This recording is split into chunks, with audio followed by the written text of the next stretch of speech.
Aduh jujur aku tuh jarang datang ke event ya. Jadi sebenarnya tadi tuh lumayan bingung mau pakai baju apa.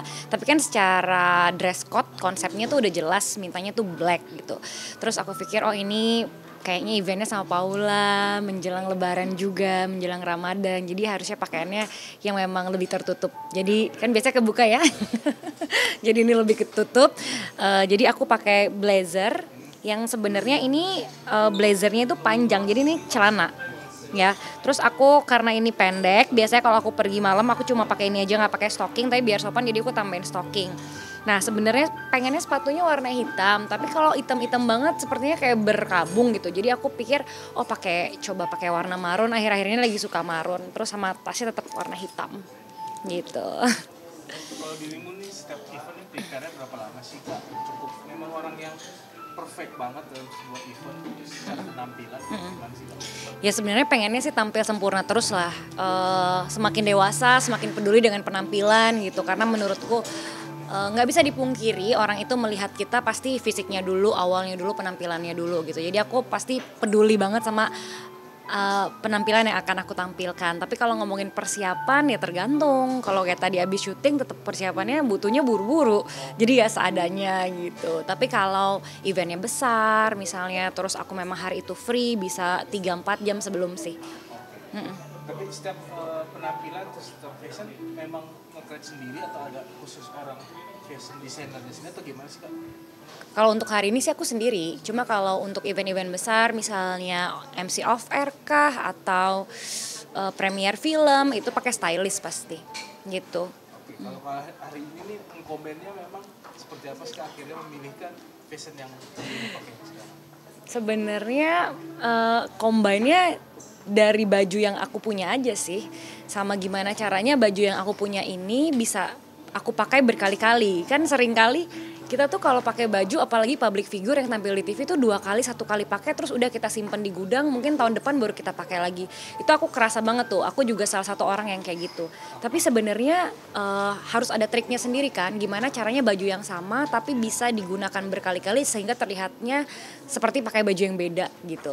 Mungkin biasanya aku let's say pakainya ini doang, nggak pakai stocking. Tapi kan kalau aku pakai stocking kelihatannya seperti baju yang beda padahal sama, cuma karena penambahan stocking. Atau di lain kesempatan atau di lain waktu mungkin aku bisa pakai daleman di dalamnya gitu. Yang akhirnya kelihatannya oh kayaknya bajunya beda padahal bajunya sama gitu. Jadi ngakalin aja supaya baju tuh bisa dipakai berkali-kali gitu. Jadi nggak boros juga gitu. Karena itu juga yang lagi digaung-gaungkan oleh semua fashion stylist kan kayaknya supaya baju tuh bisa dipakai berkali-kali. Jadi nggak fast fashion gitu loh. Berarti dirimu tipikalnya memang yang memang senang collab dengan secara apa ya, gue pengen ini nih, gue collabin dengan ini, memang tipikal seperti itu atau gimana? Mix and match-nya itu sebenarnya baru akhir-akhir ini sih. Karena ngerasa pas di gantungan baju ya ampun itu baju baru sekali doang loh aku pakai atau baru 2 kali doang loh aku pakai gitu. Sayang sekali ya padahal mungkin angkanya menurut aku lumayan gitu. Jadi gimana ya ngakalinnya, suka lihat-lihat di Pinterest atau lihat-lihat di mana. Oh ternyata tuh banyak cara buat ngakalin baju supaya bisa dipakai berkali-kali gitu. Cuma seringkali kita kan malas aja pengennya yang cepet-cepet aja. Jadi satu baju doang nggak perlu kita double-double gitu misalnya atau nggak perlu kita mix and match gitu. Ya akhirnya 2025 ini berpikir oh coba deh lebih berkreasi gitu ya dalam berpakaian. Oke, mungkin yang dari bawahnya dulu tadi kan stocking mas. Ini aku stocking terus pakai ini kayak kitten heels gitu yang warnanya beda. Nah biasanya kan harusnya cuma pakai jas terusan ini. Tapi ini enggak kan, jas terusannya tuh aku terusin lagi pakai stocking biar kelihatannya tuh berbeda. Nah kenapa juga pakai marun karena kuku aku kebetulan lagi marun, lagi syuting series dan jadi matching gitu. Terus biar tetap kelihatannya hitam-hitam ya tetap harus pakainya hitam-hitam sesuai dengan dress code-nya gitu. Gitu aja sih. Tapi ngomong perihal harga nih nominal, dirimu memang apa ya sering menghabiskan berapa sih kalau fashion kelas kafan sendiri? Nggak ada angka khusus sih, nggak ada budget khusus gitu. Sebenarnya sekeluarnya aja tergantung kebutuhan karena event itu tiap bulan kan nggak menentu ya adanya kapan aja gitu. Terus pekerjaan juga nggak menentu adanya kapan aja.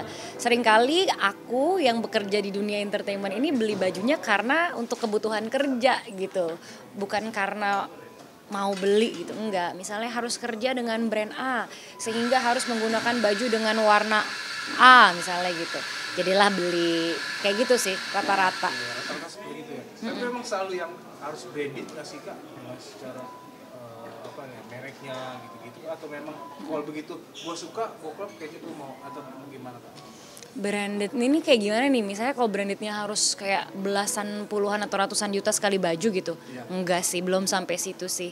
Nggak tahu kalau misalnya rezekinya selebar itu bisa seboros itu ya. Oke. Seperti apa ya, hunting-hunting keluar nggak sih tipikal untuk fashion Avani sendiri? Enggak sih, aku karena butuhnya cepat jadi pasti aku ke mall aja sih atau online shopping gitu. Sekarang produk-produk lokal, barang-barang desainer juga perempuan-perempuan Indonesia tuh banyak banget yang bagus sih sebenarnya gitu. Jadi kita bisa cari itu juga online terus tinggal beli. Jadi lebih cepat aja sekarang kalau mau belanja. Nggak harus yang puluhan ratusan juta. Sayang nggak sih? Nggak tahu deh ya. Kamu kalau ngomong sama aku sayang. Kamu kalau ngomong sama Nagita mungkin Nagita nggak sayang. Berarti bisa dibilang tipikalnya tidak terlalu ribet ya kak untuk fashion. Kayak tadi bilang ke mall gua ke online cocok, bisa gua beli, nggak berarti memang tipikalnya nggak ribet secara berpenampilan ini fashion. Enggak sih, menurut aku asal rapih aja, keep it simple gitu, minimalis, nggak heboh gitu sih, udah aman aja. Tapi kecuali memang dress code-nya ternyata butuh yang warna-warni, nah itu kita sesuaikan juga lah. Tergantung banget deh, kalau aku belanjanya memang sesuai dengan kebutuhan pekerjaan, iya. Dan nominal paling kecil angka di berapa kak, kurang lebih?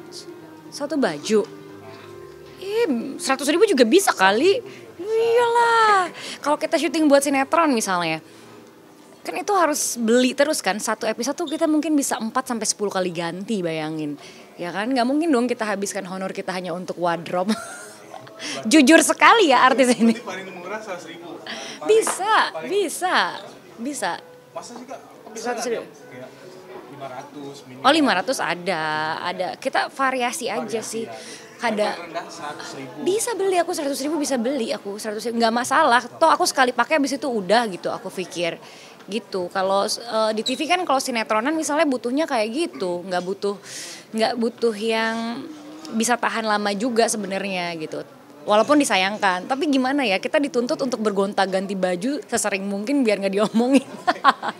Nah, itu paling murah nih. Iya. Fast fashion kan. Iya. Paling up-nya berapa nih kak? Di angka berapa kak? Puluhan? Belasan sih. Puluhan baju kawin kali, baju nikah ya. Kalau belasan dress ada. Belasan ada. Ada, iya. Nah sekarang kan bisa dibilang nih perkembangan fashion memang sudah mulai banyak ya kak, terutama lokal-lokal sendiri. Melihat dirimu seperti apa sih? Ya aku sebenarnya ikutan happy karena ternyata kita nggak perlu lagi nyari-nyari produk luar negeri gitu ya, karena orang-orang Indonesia juga ternyata desainer Indonesia juga karyanya tuh bisa bersaing sekali dan harganya cukup bersaing gitu, dan nggak murahan loh, harganya juga menurutku sebanding lah gitu dengan apa yang didapetin. Desainnya juga bagus. Aku sih senang-senang aja ya, kayaknya semakin rame gitu jadi dunia fashion. Oke, siap.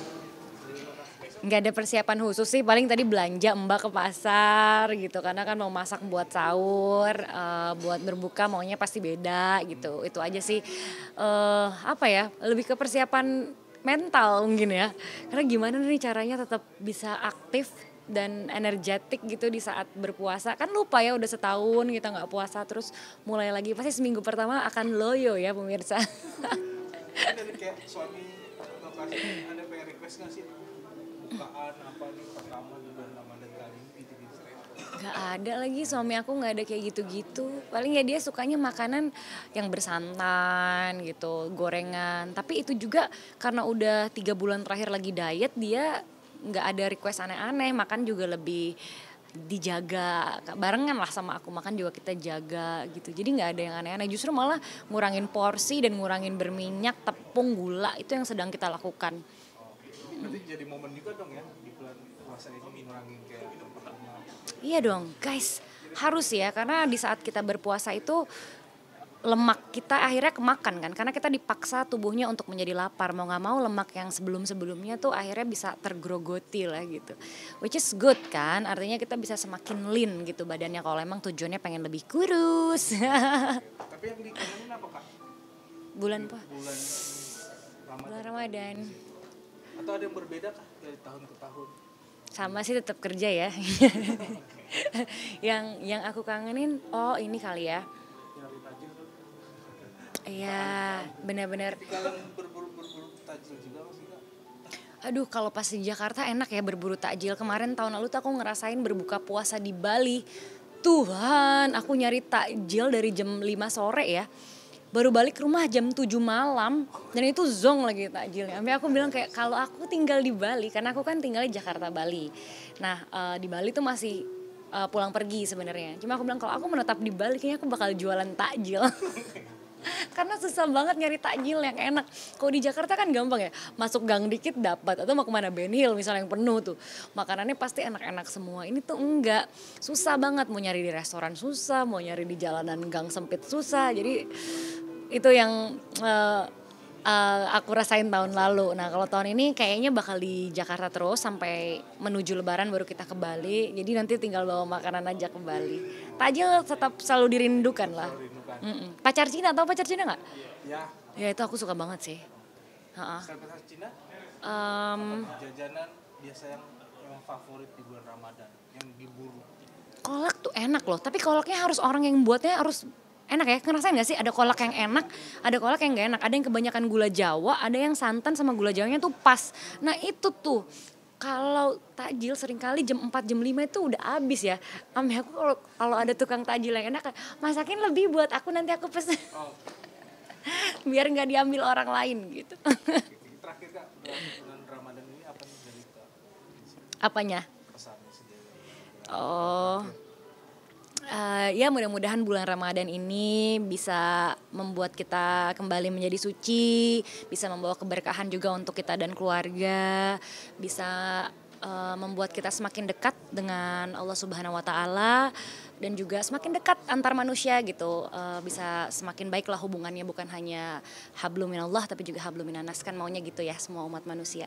Ya ibadahnya juga semakin baik gitu, diampuni juga semua dosa-dosa karena kita manusia tempatnya dosa, tempatnya salah gitu. Selamat berpuasa semuanya.